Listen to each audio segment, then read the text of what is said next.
పేదవాడి పక్షాన నిలబడతాం, ప్రజా గొంతుకై నినదిస్తాం. వాయిస్ ఆఫ్ వాయిస్లెస్, తెలుగువారి మనస్సాక్షి సాక్షి టీవీ.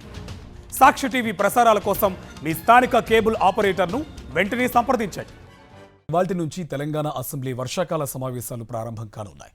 ఉదయం 10:30 ఉభయ సభలు ప్రారంభం కానున్నాయి. శాసనసభలో దివంగత ఎమ్మెల్యే మాగంటి గోపీనాథ్కు సభ్యులు సంతాపం తెలపనున్నారు. శాసనమండలిలో దివంగత మాజీ సభ్యులు టి రత్నాకర్, మాగం రంగారెడ్డికి సంతాపం తెలపనున్నారు. అనంతరం మధ్యాహ్నం 12 గంటలకు బీఏసీ సమావేశం జరగనుంది. సభలో చర్చించాల్సిన అంశాలు, సభ పని దినాల ఖరారును చేయనున్నారు. మధ్యాహ్నం వరకు అసెంబ్లీ కమిటీ హాల్లో మంత్రివర్గ సమావేశం జరగనుంది. 42% బీసీ రిజర్వేషన్ల అమలుపై కేబినెట్కు నివేదిక ఇవ్వనుంది మంత్రుల కమిటీ. 3 ఆప్షన్స్తో మంత్రుల కమిటీ నివేదిక సిద్ధం చేసింది. ఆప్షన్ 1 పార్టీ పరంగా 42% రిజర్వేషన్లు ఇవ్వడం, ఆప్షన్ 2 జీవో ద్వారా రిజర్వేషన్ ఇవ్వడం, ఆప్షన్ 3 సుప్రీంకోర్టు తీర్పు వరకు వేచి చూడడం. ఈ 3 ఆప్షన్లలో ఒకదానిని కేబినెట్ ఎంపిక చేయనుంది. కేబినెట్ నిర్ణయంపై సర్వత్రా ఉత్కంఠ నెలకొంది.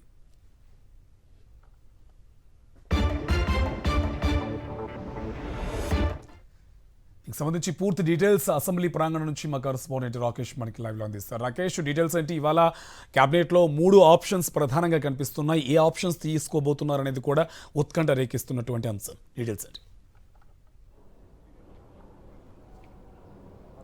నేటి నుంచి తెలంగాణ అసెంబ్లీ సమావేశాలు ప్రారంభం కానున్నాయి. ఉదయం 11 గంటలకు రెండు సభలు కూడా ప్రారంభమవుతాయి. 10:30 గంటలకు ఇరు సభల్లో ఈ మధ్యకాలంలో మరణించిన సభ్యులకు సభ సంతాపం తెలుపుతుంది. శాసనసభలో జూబ్లీహిల్స్ ఎమ్మెల్యే మాగంటి గోపీనాథ్కు సభ సంతాపం తెలుపుతుంది. అలాగే శాసన మండలిలో టి రత్నాకర్తో పాటు మాగం రంగారెడ్డి ఇద్దరు కూడా మాజీ శాసనసభ్యులు అయినప్పటికీ వారిద్దరు కూడా సభ సంతాపం తెలవబోతోంది. ఈ తర్వాత రెండు సభలు కూడా వాయిదా పడతాయి. 12 గంటల ప్రాంతంలో బీఏసీ సమావేశాలు, అటు శాసన మండలి ఇటు శాసనసభ 2 బీఏసీ సమావేశాలు జరుగుతాయి. సభలో ఈ సంబంధించి ఏ అంశాలు చర్చించాలి, ఎజెండా అంశాలు ఏంటనే దానిపైన కూడా దీనిపైన బీఏసీలో నిర్ణయం తీసుకుంటారు. ఆ తర్వాత ఎన్ని రోజులు సభ జరపాలనే దానిపైన కూడా సభలో బీఏసీలో చర్చ జరుగుతుంది. ముఖ్యంగా అటు బీఆర్ఎస్పై ఖచ్చితంగా ఒక 4 వారాల పాటు సభ జరపాలనే డిమాండ్ వినిపిస్తూ ఉంది. అటు బీజేపీ నుంచి కూడా అదే వాదన వినిపిస్తూ ఉంది.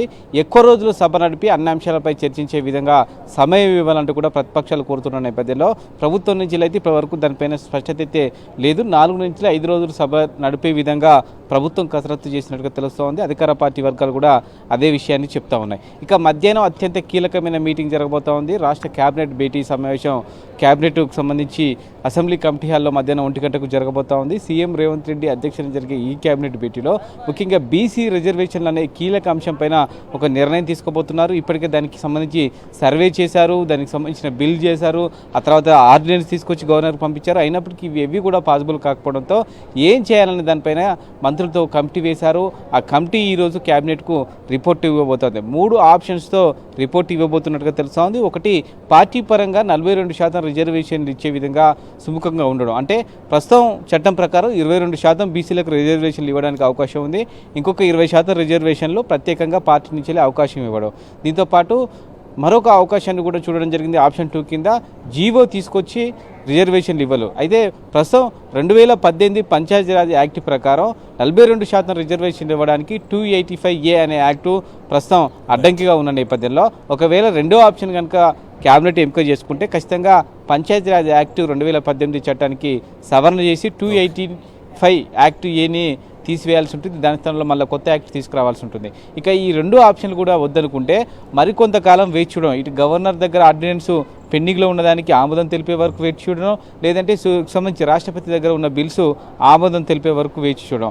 ఇలా ఈ రెండింటి కోసం ఒకవేళ వేచి చూడాలనుకుంటే మాత్రం చాలా సమయం పట్టే అవకాశం ఉన్న నేపథ్యంలో ఏం చేయాలనే దానిపైన కేబినెట్ ఒక నిర్ణయం తీసుకోబోతున్నారు. 1వ తేదీన జరిగే అసెంబ్లీ సమావేశాల్లో సీఎం రేవంత్ రెడ్డి కేబినెట్ నిర్ణయాన్ని, బీసీ రిజర్వేషన్లో తీసుకుపోయే నిర్ణయాన్ని సభలోనే ప్రవేశపెడతారు. ఒకవేళ పార్టీ పరంగా ఇవ్వాలని నిర్ణయం తీసుకుంటే మాత్రం ఖచ్చితంగా మిగతా పక్షాలను కూడా 42% రిజర్వేషన్లు ఇచ్చే విధంగా కూడా చొరవ చూపాలని కోరే అవకాశం ఉంది. ఈసారి కాళేశ్వరం కమిషన్ రిపోర్ట్ను కూడా పెట్టబోతున్న నేపథ్యంలో ఈ అంశం రాజకీయ వర్గాల్లో తీవ్ర చర్చనీయాంశంగా మారబోతా ఉంది. బీఆర్ఎస్ పెట్టేందుకు కాంగ్రెస్ వ్యూహాలు రచిస్తుంటే పవర్ పాయింట్ ప్రజెంటేషన్ ద్వారా అధికార పార్టీని ఇబ్బంది పెట్టాలన్నట్టు బీఆర్ఎస్ వ్యూహాలు రచిస్తూ ఉంది. ఎట్ ది సేమ్ టైమ్ ఈ కాళేశ్వరం కమిషన్ రిపోర్ట్ను సిబిఐకి అప్పగించాలి, సిబిఐ ఈ కేసు విచారణ చేయాలనే డిమాండ్ను బీజేపీ వినిపిస్తున్న నేపథ్యంలో ఏం చేస్తారనే ఒక ఉత్కంఠ అయితే ప్రస్తుతం రాజకీయ వర్గాల్లో కొనసాగుతుంది.